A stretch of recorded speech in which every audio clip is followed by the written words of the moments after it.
You wake with the aftertaste of a place that no longer exists. A hallway that curved just so. A voice, almost familiar, saying almost something. You reach for it the way fingers reach for light under a door, and the thought dissolves. The morning knows what the night cannot hold.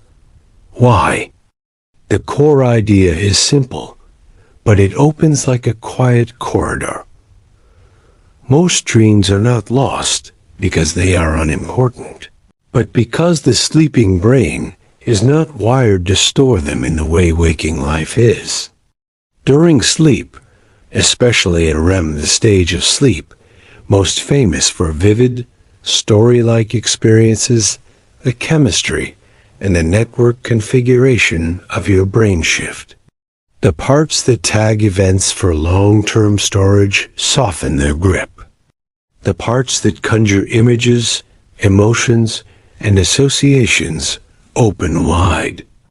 The result is rich experience with weak anchors.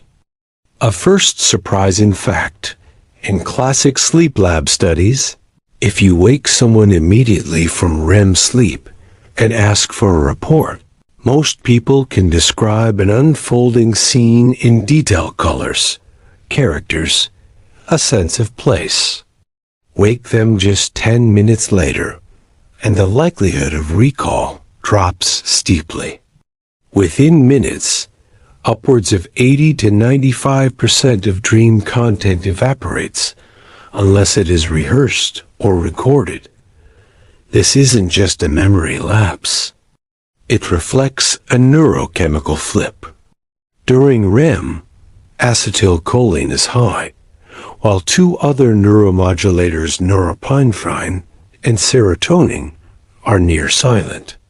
The locus coeruleus, the brainstem hub that releases norepinephrine and helps tag moments for later recall, largely goes offline.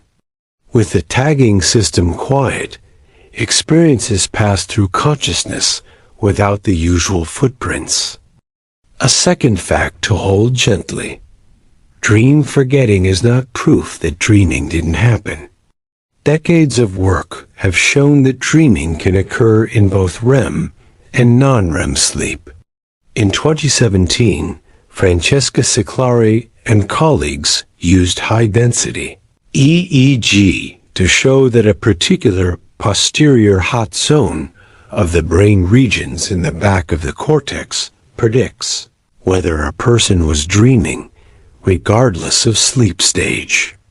This means that content can arise in many corners of the night, but recall depends on when and how you awaken, and on the state of the networks that bridge night and day.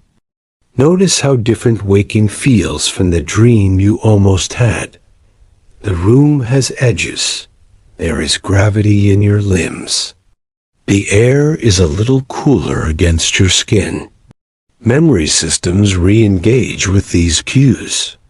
The hippocampus, a seahorse-shaped structure critical for forming episodic memories, transitions from the oscillations of sleep to the rhythms of wakefulness. In that moment, another force arrives: interference. New sensory input competes at the doorway of recall. Without a buffer, a pause, a pen within reach dream traces can be overwritten by the meanings of morning. The day's plans, the phone's glow, the kettle's boil.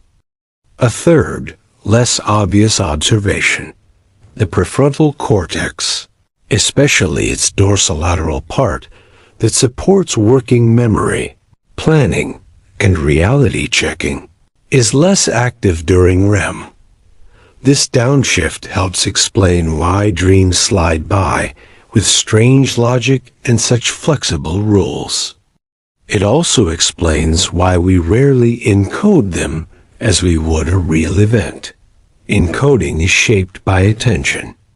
The brain's attention director is not fully on duty during a REM. Experience is happening, but the scribe who usually writes it down is drowsy. We can feel this architecture as a texture. In the middle of the night, a dream can feel crystalline, with the density of real memory. It is only at the border when you turn a pillow, when light spills across your eyelashes, that its edges blur. Sleep scientists sometimes talk about state-dependent memory, the idea that recall is easier when the internal state matches the state of encoding. The chemicals and rhythms of amnesia are unlike waking.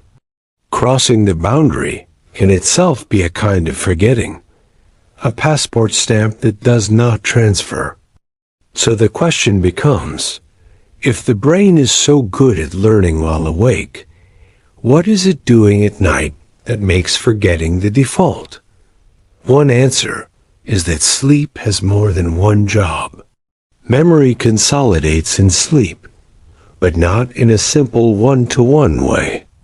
The brain replays, rescales, and reorganizes. Some content is strengthened, much is pruned. Another answer is that the brain protects itself from interference. If every vivid dream were recorded with the same authority as a waking event, the day could be crowded with ghosts. The selective amnesia of dreaming may be a feature, not a flaw. We will walk through this slowly. Next, we'll trace how scientists moved from early ideas about dreaming, some speculative, some mechanical, to modern views that involve neuromodulators, network dynamics, and the dance between REM and non-REM. We will meet an old hypothesis that dreams help unlearn noisy associations, a newer one that sleep downscales synapses to make room for tomorrow, and experimental work where odors and sounds nudge memories in sleep. Along the way, we'll ask, why are some dreams remembered with cinematic clarity, while others slip like water through fingers? The answers live in chemistry, timing, emotion, and the simple ritual of what we do in the first minute after waking. For now, sit with the softness of a near memory. The hallway may not return, but the question can. What is the sleeping brain trying to do that requires such graceful forgetting? The history of dream science begins in places both grand and practical, in theories about the mind's hidden wishes, and in laboratories with scalp electrodes and clipboards. In the mid-20th century, as electroencephalography, EEG, allowed researchers to monitor brain activity through the night, a discovery changed the field. In 1953, Eugene Ozarinsky and Nathaniel Kleitman reported a stage of sleep marked by rapid eye movements, REM. And when people were awakened from that stage, they often described vivid dreams. A map began to form. REM equals dreaming. It was a useful simplification and also incomplete. A few decades later, Alan Hobson and Robert McCarley proposed the activation synthesis hypothesis. In their view, sleep was a storm of internally generated activity originating in the brainstem, especially bursts called PGO waves, pontine geniculate occipital, that activated visual and emotional circuits.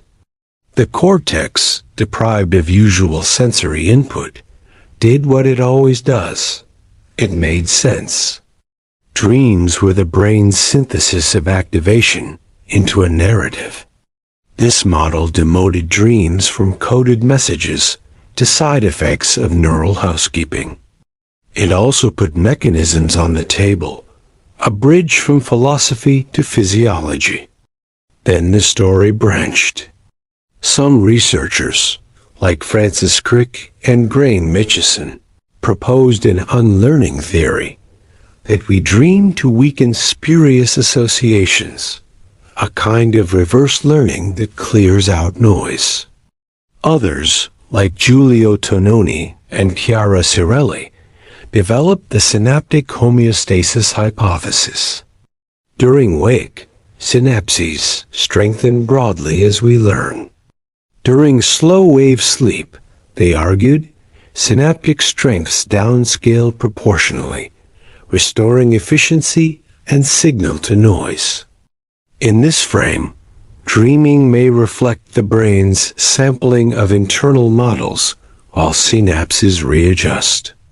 Whether or not dreams themselves are causal, their evanescence fits the idea that sleep protects against overload by letting go.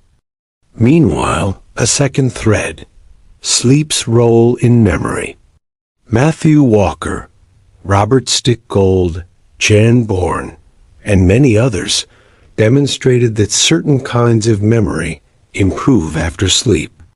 Procedural skills, like finger-tapping sequences, consolidate.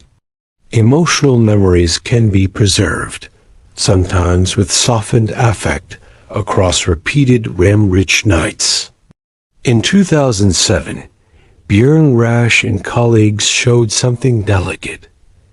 If you teach someone a set of card locations while they smell a rose, and then expose them to the same odor during slow-wave sleep, their memory for the card locations improves the next day.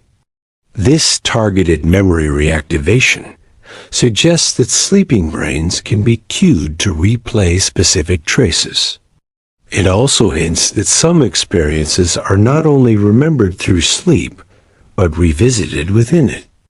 Here are two lesser-known findings that anchor dream forgetting and timing. First, dream recall skyrockets when awakenings happen directly from REM.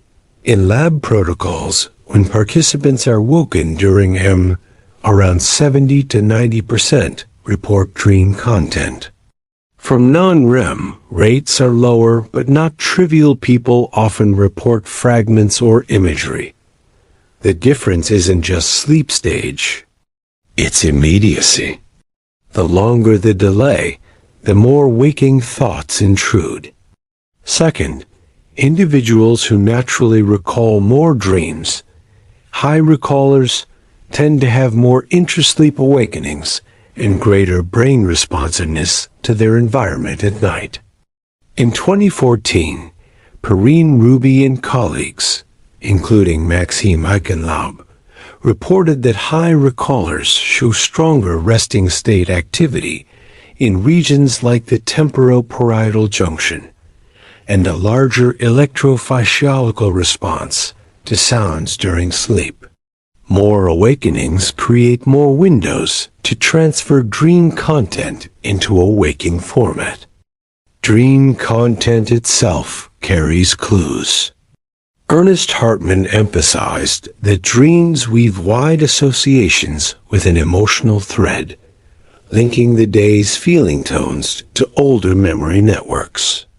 The continuity hypothesis in dream research observes that our concerns and routines show up in dreams. The dream world is not alien, but an altered rehearsal space.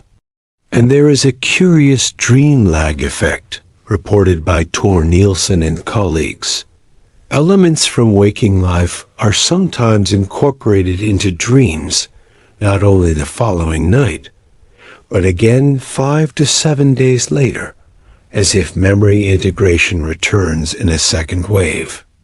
The night is doing something rhythmic with our days.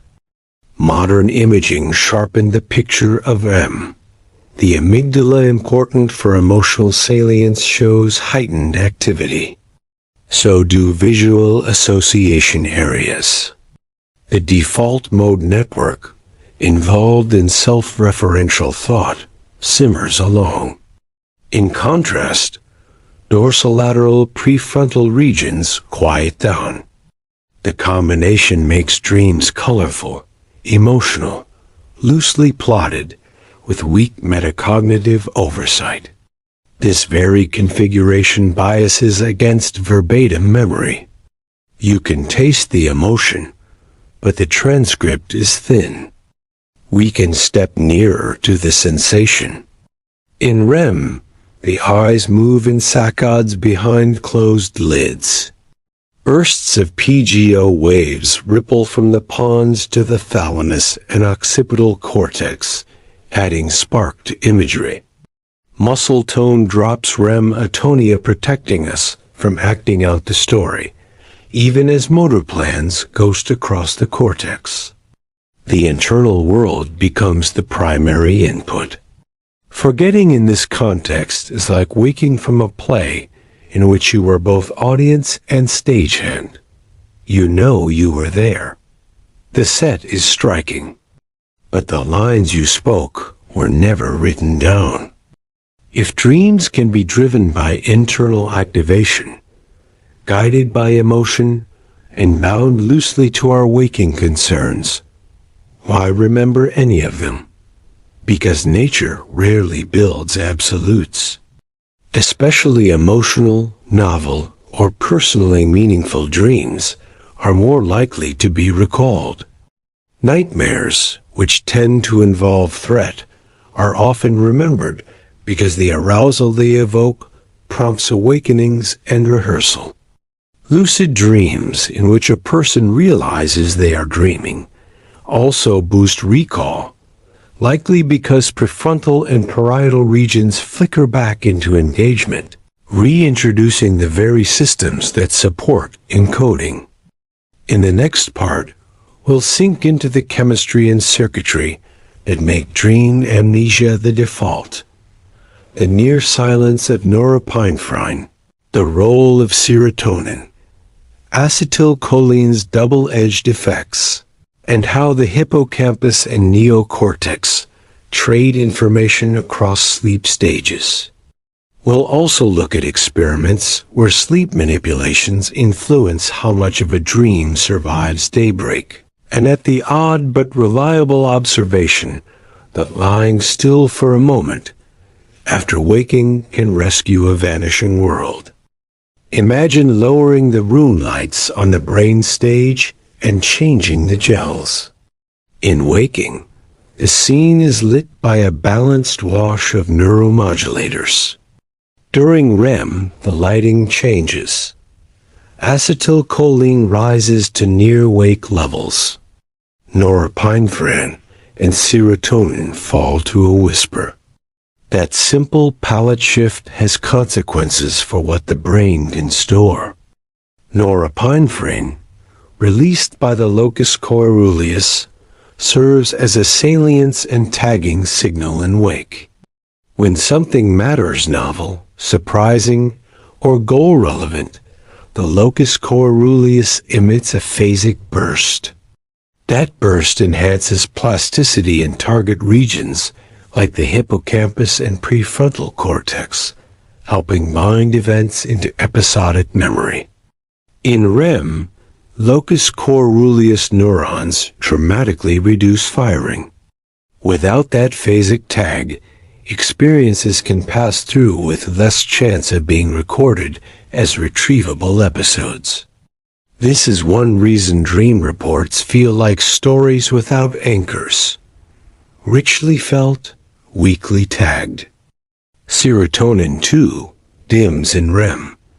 The Raphe nuclei, which release serotonin, quiet. Serotonin has complex roles in mood and cognition, but its reduction during REM removes another layer of modulatory structure. In contrast, acetylcholine from the basal forebrain and brainstem is high. High acetylcholine biases the cortex toward internal processing and can promote plasticity within cortical circuits. But there's a trade. In non-REM slow-wave sleep, low acetylcholine facilitates hippocampus to neocortex communication, thought to support the transfer and integration of recent memories. In REM, high acetylcholine is paired with low hippocampal output. The system looks configured not to transmit episodic traces outward, but to let cortical networks explore and reweight themselves with minimal interference. The hippocampus, the organ of episodes, participates across the night. During non-REM sleep, especially deep slow-wave sleep, hippocampal sharp-wave ripples coincide with slow oscillations in the cortex and thalamic sleep spindles.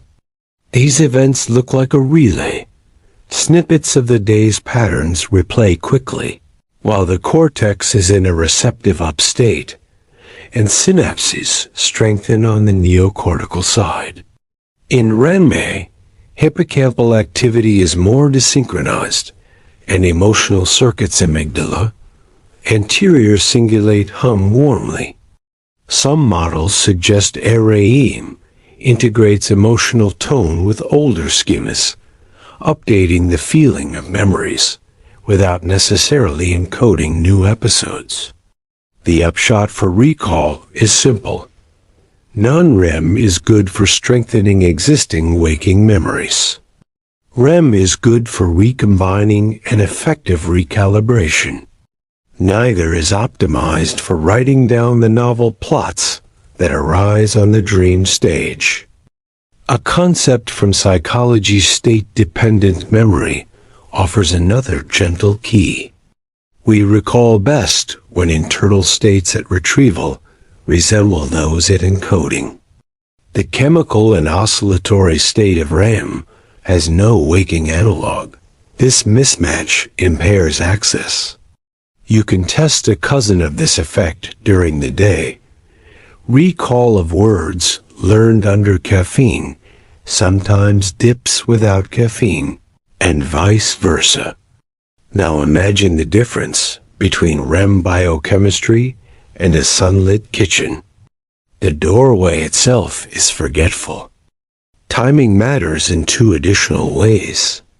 First, awakenings during the REM period are windows when norepinephrine and serotonin begin to rise and acetylcholine begins to fall. If you catch that wave waking in the story, you stand a better chance of transferring content into a form that daytime brain can index. Second, sleep inertia, a grogginess after waking, can smudge recall. The brain transitions through a phase where the prefrontal cortex lags behind sensory areas and working memory is fogged. If new input arrives, quickly lights on, phone and hand fragile traces yield to the louder present. Experimental nudges make these abstract principles tangible. In a classic 2007 science paper, Rash et al. Used rose odor to cue memories during slow-wave sleep, improving recall. A related line of work asks participants to learn while hearing subtle sounds and replays those sounds in sleep. The cues bias which memories are replayed and sometimes which themes appear in dreams. When people report that a cue showed up in a dream, their memory for the associated material often improves. Content and consolidation can be yoked, though not every cue or night responds. Lucid dreaming draws a different thread. In 2009, Ursula Voss and colleagues observed higher frontal gamma band activity, approximately 40 Hz, during lucid REM compared to non-lucid REM. In 2014, the same group reported that transcranial alternating current stimulation at gamma frequencies over frontal areas increased the likelihood of lucid awareness in dreams. When metacognitive networks switch on, some of the machinery for encoding comes with them: attention, working memory, self-reference. Unsurprisingly, lucid dreams are more likely to be remembered in detail. There are also quieter, daily life observations. Alcohol in the evening suppresses amnesia in the first half of the night, and fragments sleep later. Both effects reduce dream recall. Cannabis can reduce REM across nights. People who stop after regular use often report a REM rebound, with vivid dreams rushing back. Antidepressants that raise serotonin or norepinephrine can alter REM architecture and recall patterns. These pharmacological levers remind us that dream memory is not a mystery lodged in the soul. It is a function of levers we can often feel. 3 more points that round the edges. First, nightmares, especially recurrent ones, recruit intense emotion and often cause awakening. Arousal and rehearsal strengthen memory. The cost is distress. Treatments like imagery rehearsal therapy work not by erasing dreams, but by changing their scripts, reducing arousal, and often their recall frequency. Second, age shifts the landscape. Children dream. Adolescents often report high recall. Older adults tend to report fewer dreams remembered, in part due to changes in sleep architecture, less slow-wave sleep, altered REM density, and in part due to health and medication patterns. Third, individual differences are stable. People who write dreams down recall more. Those who do not tend to recall less. Practice tunes the bridge. Pause and sense your own mornings. On days when you linger, eyes closed, can you pull a thread through the gap? On days when you rise quickly, do the nights feel blank? None of this is moral. It is mechanics. In the next part, we'll expand outward. Why some dreams survive emotion, awakening, lucidity, and how simple rituals from a bedside notebook to a dimmer lamp can change the arithmetic. We'll also explore creativity. Studies suggesting that REM, remembered or not, nudges insight, and how letting most dreams fade may be part of how the brain keeps tomorrow open. Consider the dreams that stay. They tend to be vivid, emotionally charged, or unusual in structure. They arrive at the surface in the last REM period of the night, when bouts are longer and awakenings are more likely. They catch on the edge of attention and are rehearsed, even for a few seconds. Survival is not magic. It is probability. Emotion is the first amplifier. The amygdala's activity in REM means that dreams often center on themes of attachment, threat, desire, or loss. Emotional arousal triggers physiological changes, heart rate shifts, micro-awakenings that favor encoding. It also recruits networks that are tuned to meaning. In waking studies, emotionally salient events are remembered better. Sleep maintains that bias. There is evidence that across successive REM periods, the same emotional memory can be revisited with reduced autonomic arousal, as if the brain were saying, "Keep the gist, soften the sting." When an emotional dream coincides with awakening, the trace it leaves is stronger because feeling itself is a rehearsal. Timing is the second amplifier. REM bouts lengthen across the night, peaking just before natural wake-up. If your alarm or the light rouses you during or near this period, you are more likely to catch a dream. Sleep diaries and lab awakenings converge. Recall probability is a function of proximity to REM and of the delay between awakening and first distraction. A simple practice staying still for a breath or two, eyes closed, letting the last scene resurface boosts recall. Movement introduces proprioceptive noise. Thinking about tasks recruits prefrontal problem solving, which overwrites fragile content. Softly attend, and the outline fills in. Lucidity is a third amplifier. In lucid dreams, you know you are dreaming while within the dream. People who experience lucidity more often, whether naturally or through practice, report higher recall. This is consistent with findings that lucid dreaming involves increased functional connectivity between frontal and parietal, regions that support metacognition and self-reflection. The very awareness that this is a dream is an attention cue, prompting the sleeping brain to mark the moment in a way the waking brain can later find.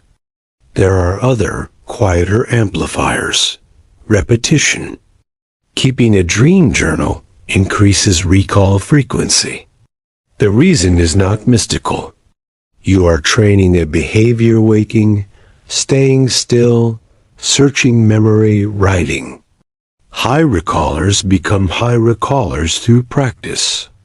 In Eichenlaub and Ruby's work, high recallers also exhibited more intrasleep awakenings, but journaling can simulate some of that advantage by adding a rehearsal loop. Cues. Odors linked to learning can bias content and recall. So can sounds.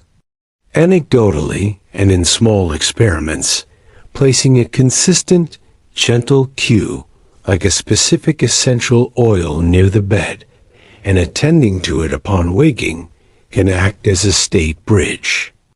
Reduced interference. Dim morning light, no immediate phone, a few quiet minutes before speech. These reduce the influx of new input. The dream then stands a chance. There are also subtractive forces. Alcohol, cannabis, some antidepressants, and late heavy meals alter sleep architecture. Stress increases nocturnal awakenings, but tends to fragment sleep and push recall toward distressing content. Irregular schedules compress or shift REM. The modern habit of waking to a bright screen funnels the brain instantly into goal mode, increasing interference. Not all remembered dreams are equal, and that matters for meaning. Nightmares are often remembered because they startle, yet their recall can be part of healing. Imagery rehearsal therapy asks people to rewrite a nightmare while awake and to rehearse the new version. Over time, both the nightmare's frequency and its emotional charge can diminish. Lucid rescripting inside the dream is another route. The mechanism likely combines expectation, reduced arousal, and changes in threat simulation, which raises a delicate point. Perhaps forgetting most dreams is protective. Consider the brain's nighttime jobs. It must consolidate what matters from the day, integrate it with older structures, and maintain supplies and circuits. It also explores. Dreaming may be one stage of that exploration, a safe sandbox for combining elements and running emotional models. Recording every simulation with high fidelity could clog the system. Forgetting leaves room. Creativity studies hint that much of sleep's gift is independent of recall.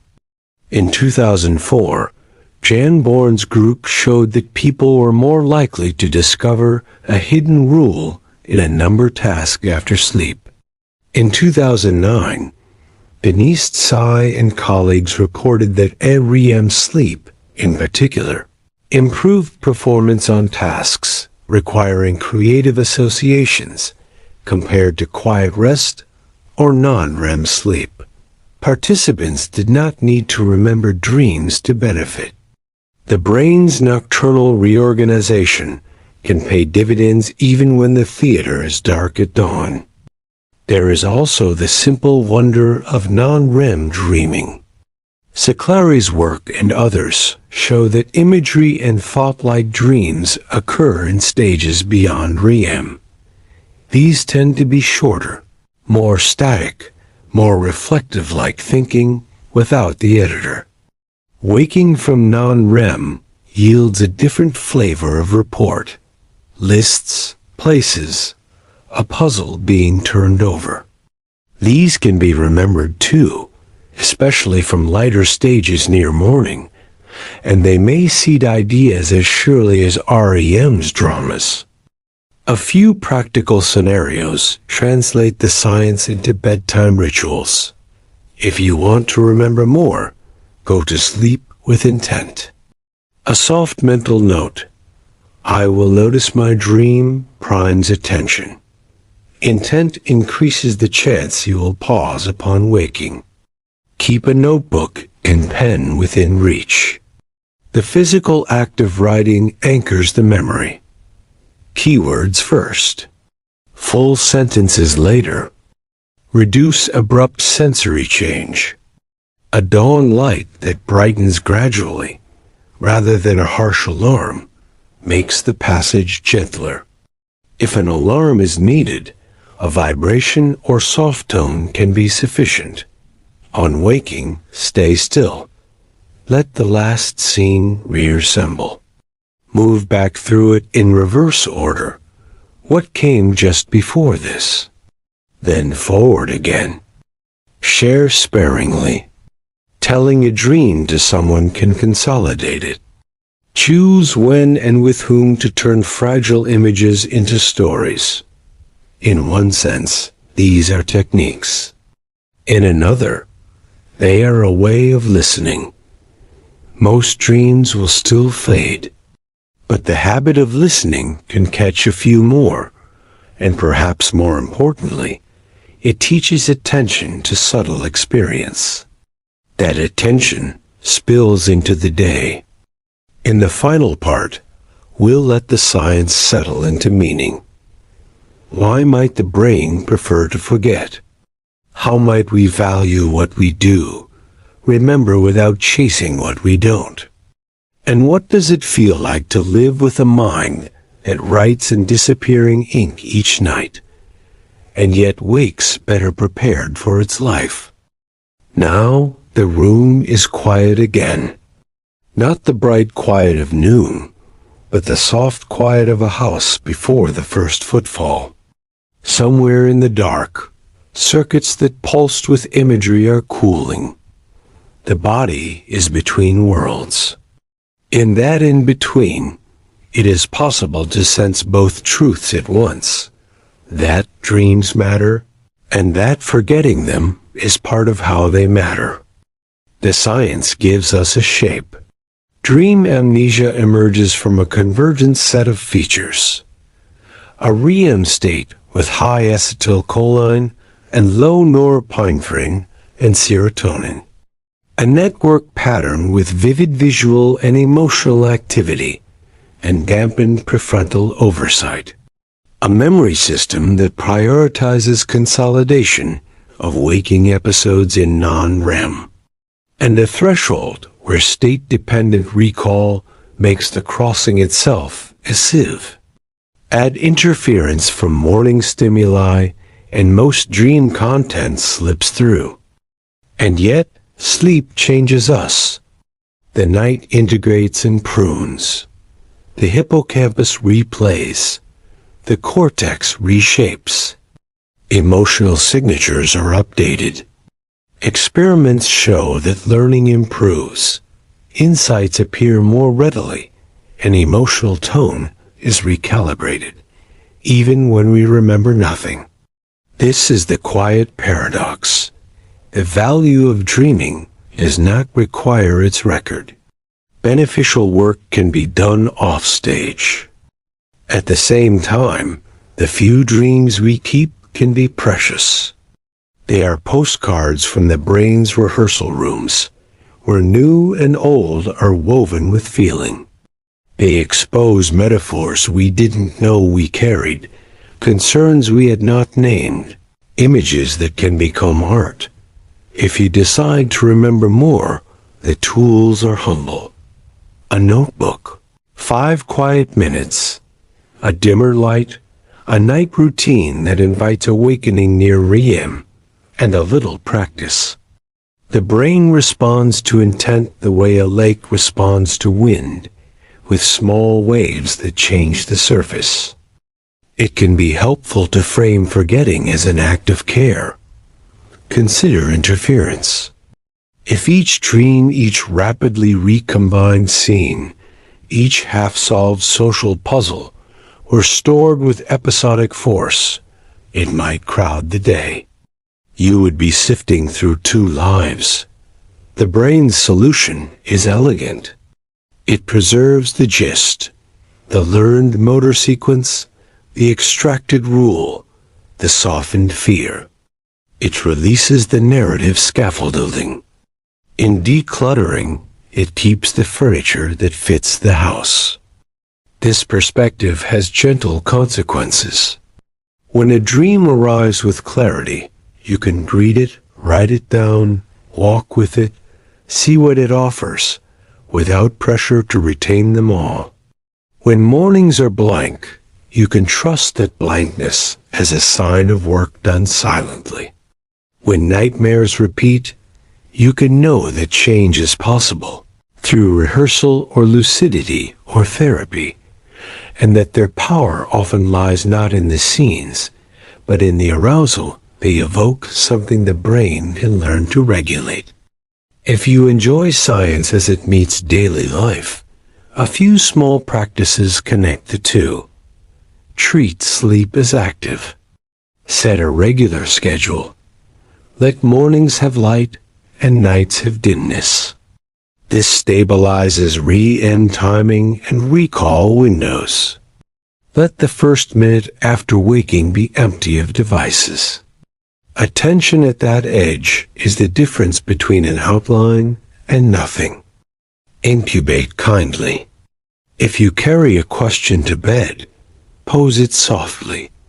Do not demand an answer. Many of the best nightly solutions arrive indirectly. A fresh association, a subtle shift in feeling. Notice spillover. After nights with remembered dreams, watch for small changes in your day, tiny insights, softened reactions. After nights without recall, notice that these changes still occur. There is also a wider view. We are a species that dreams in private and builds in public. Cultures have, for millennia, told morning stories around fire and table. Science, with its wires and scans, does not erase that practice. It grounds it. Knowing that norepinephrine sleeps during REM does not make a dream less human. It makes it more wondrous that a change in brainstem firing can give rise to a cathedral or a conversation. If you find comfort in images, carry this one. The brain by night is a workshop with most of the lights off. A few lamps are bright, the visual studio, the feeling room. The librarian dozes. A janitor moves gently through the aisles. On a table near the window is a sketchbook with disappearing ink. The sketches guide the hand, then fade, leaving the technique a little better, the heart a little lighter, the next page a little freer. You wake and do not have the drawing, but your lines in daylight are sure. Thank you for drifting through this with me. If you'd like more calm exploration science that lingers even when dreams don't, consider subscribing to Hypnosphere. Each week, we'll wander between the measurable and the meaningful, unhurried, letting curiosity do its quiet work. Sleep well, and may a few good sketches stay.